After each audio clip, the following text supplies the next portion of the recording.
பிரியமானவர்களே, ரட்சிக்கப்பட்ட என்னுடைய ஒரு சின்ன சாட்சி. நான் ஒரு ஹிந்து குடும்பத்தை சேர்ந்தவள். ஆனால் நான் சின்ன வயதுலேருந்தே நான் படித்த ஸ்கூலில் வந்து கிறிஸ்டின் ஸ்கூல் தான். அதனால எனக்கு இயேசுவை பற்றி நிறைய சொல்லி கொடுத்துட்டே இருந்தாங்க.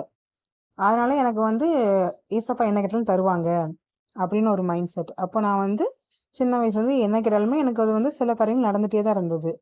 ஆனால் நான் ஹிந்து கோயிலுக்கும் போவேன். ஹிந்து கோயிலில் போய் கோலம் போடுறது, அப்புறம் அங்கே மார்கழி மாதம் ஆனால் காலையில் சுண்டல் பாயசம்லாம் எல்லாம் கொடுப்பாங்க. நான் அதெல்லாம் நல்லா வாங்கி சாப்பிடுவேன். குத்துவிளக்கு பூஜைன்னு சொல்லி மாதத்தில் ஒரு நாள் வைப்பாங்க, அதுக்கும் போவேன். இப்படி எல்லா இடத்துக்கும் போயிட்டே இருந்தேன். ஆனால் எங்கள் வீட்டில் வந்து எங்கள் அப்பா குடிப்பாங்க. குடிச்சிட்டு அவங்க வந்து சண்டை போடுவாங்க. ஆனால் குடிக்காட்ட எங்கள் அப்பா ரொம்ப நல்லவங்க, நல்லா பேசுவாங்க. ஆனால் குடித்தா மட்டும் அப்படியே மாறிடுவாங்க. ஸோ இந்த மாதிரி பல கஷ்டங்களை தாண்டி தான் வந்துகிட்டே இருந்துச்சு. அப்போது எங்கள் வீட்டில் வந்து நான் வந்து ப்ரேயர் பண்ணால் ஒரு சில காரியங்கள் நடந்துகிட்டே இருந்தது. ஃபஸ்ட்டு எனக்கு நான் இயேசுவை ரொம்ப நம்ப ஆரம்பித்தது எப்படின்னா, இந்த பர்ஸ் ஒன்று தொலைஞ்சிருச்சு. சின்ன பிள்ளைங்க தானே, அப்போ நம்ம என்ன ப்ரேயர் பண்ணுவோம், ஏசப்பா எனக்கு என் பர்ஸை தாங்க. அதே மாதிரி தான் நானும் ப்ரேயர் பண்ணேன். ஆனால் நான் பண்ணிகிட்டு இருக்கும்போதே என்னுடைய கண்களில் வந்து அது எங்கே இருக்குதுன்னு நான் அது பார்த்தேன். அது கண்ணால் பார்த்தோன்னே எனக்கு ஷாக் ஆகிடுச்சு. ஆனால் அந்த இடத்துல போய் பார்த்தா அங்கே தான் என் பர்ஸ் இருந்தது. இது எப்படி சாத்தியம்? அப்போ இது உண்மையாகவே ஏசப்பா வந்து நமக்கு காமிச்சிட்டாங்களான்னு சொல்லிட்டு நான் இது எல்லாத்துலேயும் சொன்னேன். ஆனால் யாருமே நம்பலை. அது எப்படி நடக்கும் அப்படின்னு சொல்லி விட்டுட்டாங்க. அதனால தான் நான் ஏசப்பா நம்ப ஆரம்பித்தேன். ஃபஸ்ட்டு அந்த ஒன்று நடந்தது. அப்புறம் எங்கள் அக்கா வந்து 10th முடித்தோடனே எங்கள் அக்கா வந்து எங்கள் அம்மா படிக்க வைக்க முடியாது, நம்ம வீட்டில் ரொம்ப வசதி கிடையாதுன்னு சொல்லிட்டாங்க.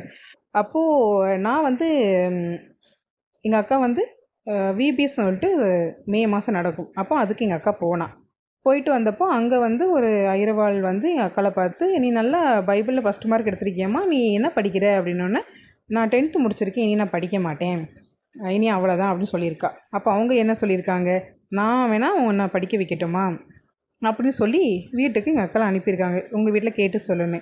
எங்கள் அக்கா வந்து சொன்ன உடனே நான் வந்து அது டக்குன்னு என்ன சொன்னேன்னா, ஏசப்பா தான் உன்னை படிக்க வைக்கிறாங்க, நீ வேணால் பாரு.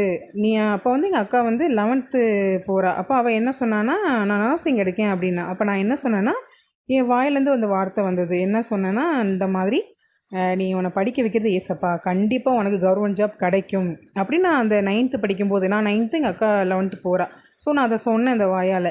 அதே மாதிரியே எங்கள் அக்கா படித்து முடித்து அவளுக்கு கவர்மெண்ட்டில் இடம் கிடச்சி, எங்களுக்கு கவர்மெண்ட் வேலை கிடச்சிது. அதனால எங்கள் வீட்டில் கொஞ்சம் நம்ப ஆரம்பித்தாங்க.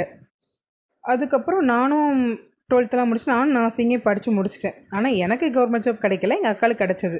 எனக்கு வந்து படிக்க மட்டும் எனக்கு கிடச்சிது கவர்மெண்ட்டில். அதுவும் பெரிய அற்புதம் தான். நான் படித்து முடிக்கியும் எங்கள் வீட்டில் காசு வசதி கிடையாது. அப்போது வந்து எனக்கு நான் அப்ளை பண்ணேன் நர்சிங் கவர்மெண்ட்டில். லாஸ்ட்டில் பார்த்தா எல்லா குரூப்பும் நர்சிங்கில் வந்து படிக்கலாம் அப்படின்னு சொல்லிட்டாங்க. அதனால் எனக்கு வந்து என்னுடைய பர்சன்டேஜ் வந்து 75-74 தான். அதனால் எனக்கு கிடைக்கல. 3 இயர்ஸ் கழித்து பார்த்தா எங்கள் அக்கா படித்து முடிச்சிட்டா. அவள் 3.5 கோர்ஸ் படித்து முடிச்சதுக்கப்புறம் அவள் ஒரு வேலைக்கு போக ஆரம்பிச்சிட்டா. கவர்மெண்ட் வேலை அவளுக்கு வந்து கிடைக்கிறதுக்கு முன்னாடி அவள் வேறு ப்ரைவேட்டில் ஒர்க் பண்ணிகிட்டு இருந்தா. அதனால் அவன் என்ன சொன்னான்னா, உனக்கு நான் படிக்க வைக்கிறேன்னு சொன்னான். ஆனால் எனக்கு தான் கவர்மெண்ட்டில் அப்போ இடம் கிடைக்கல. திடீர்னு பார்த்தா ஒரு ஸ்ட்ரைக்கு. இந்த மாதிரி எல்லா குரூப்பும் வர்றதுனால பிள்ளைங்களுக்கு மார்க் வந்து ரொம்ப கம்மியாக எடுக்கிறாங்க. அதனால் இந்த வாட்டி நாங்கள் நர்சிங் குரூப் மட்டும்தான் எடுப்போம், நர்சிங் குரூப் மட்டும் உள்ளே வாங்கன்னு சொல்லிட்டாங்க, அனௌன்ஸ் பண்ணிட்டாங்க. கரெக்டாக எங்கள் அக்கா படித்து முடிக்கும். நான் வந்து அப்ளை பண்ணுறேன், எனக்கு கிடச்சிச்சு கவர்மெண்ட்லனா ஃபீஸ் கம்மி. எங்கள் அம்மா உடனே படிக்க சொல்லிட்டாங்க. உடனே நான் வந்து படிக்க போனேன். எனக்கு ரொம்ப ஆச்சரியம் என்னென்னா, 3 இயர்ஸாக அந்த மாதிரி எந்த ரூல்ஸும் இல்லை. திடீர்னு பார்த்தா அந்த மாதிரி ரூல்ஸ் வந்தது. நிறைய போராட்டம் நடந்தது. ஏன்னா இத்தனை வருஷம் நீங்கள் எடுத்தீங்க, எங்களையும் எடுக்கலன்னு எல்லா ஸ்டூடெண்ட்டும் ஸ்ட்ரைக்லாம் பண்ணுறாங்க. ஆனால் எல்லாமே நடந்து முடிஞ்சிருச்சு. அடுத்த வருஷம் பார்த்தீங்கன்னா, ஓகே இனி எல்லா குரூப்பும் நீங்கள் படிக்கலாம் அப்படின்ட்டாங்க. பார்த்தா ஆண்டவர் எனக்காகவே அந்த ஸ்ட்ரைக் நடந்தாலும் அந்த மத்தியில் நான் செலக்ட் ஆகி நான் கவர்மெண்ட்டில் படித்து முடிச்சு நானும் ப்ரைவேட்டில் தான் ஒர்க் பண்ணேன். இதுதான் எனக்கு வந்து ஆண்டவர் வந்து என்ன படிக்க வச்சாங்க. நான் ஏசப்பாவை தெரிஞ்சு கொண்டாலும் எனக்குன்னு ஒரு நேரம் வந்தது ரட்சிக்கப்படுறதுக்கு. 2017 தான் வேலை கிடைக்காம நான் இருக்கும்போது 4 மாவடியில் கூட்டத்துக்கு போனேன். எதுக்காக? வேலை வேணும்னு சொல்லி கேட்குறதுக்காக போனேன். அப்போ எல்லோரும் சொன்னாங்க, இந்த கூட்டம் வந்து ஆண்டவர் வந்து தன்னுடைய பிள்ளைகளை தெரிஞ்சு எடுக்க போகிறாங்க அப்படின்னு சொல்லிட்டு. ஆனால் நான் போனது நான் என் வேலைக்காக. ஆண்டவர் எனக்கு வேலையை தாங்கன்னு. பார்த்தா அங்கே எல்லாருமே அந்நிய பாஷை வேறு வேறு பாஷையில் பேசுகிறாங்க. எனக்கு ஒரே ஆசை நம்ம கேட்டு பார்த்தானேன்னு சொல்லிட்டு உடனே நான் தான் எனக்கும் அந்நிய பாஷை தாங்க எல்லோரும் பேசுகிறாங்களே அப்படின்னு நான் கேட்குறேன். பார்த்தா 3 நாள் கூட்டம் முடிய போகுது. எனக்கு அந்நிய பாஷையும் வரல, நான் அபிஷேகமும் பெறல. ஓகே ஏசப்பா ஒரு வேலையாவது தாங்க அப்படின்னு சொல்லிட்டு என்ன பண்ணிட்டேன், நேராக லாஸ்ட் ப்ரேயர் நடக்குது. நான் பாட்டுக்கு நான் தான் கேட்டுட்டேன்ல, எனக்கு தான் அந்நிய பாஷை வரலையே, நான் செவனே நிற்கிறேன் ஆண்டவரேன்னு ஒரு ஓரமாக நின்றுட்டுருக்கேன்.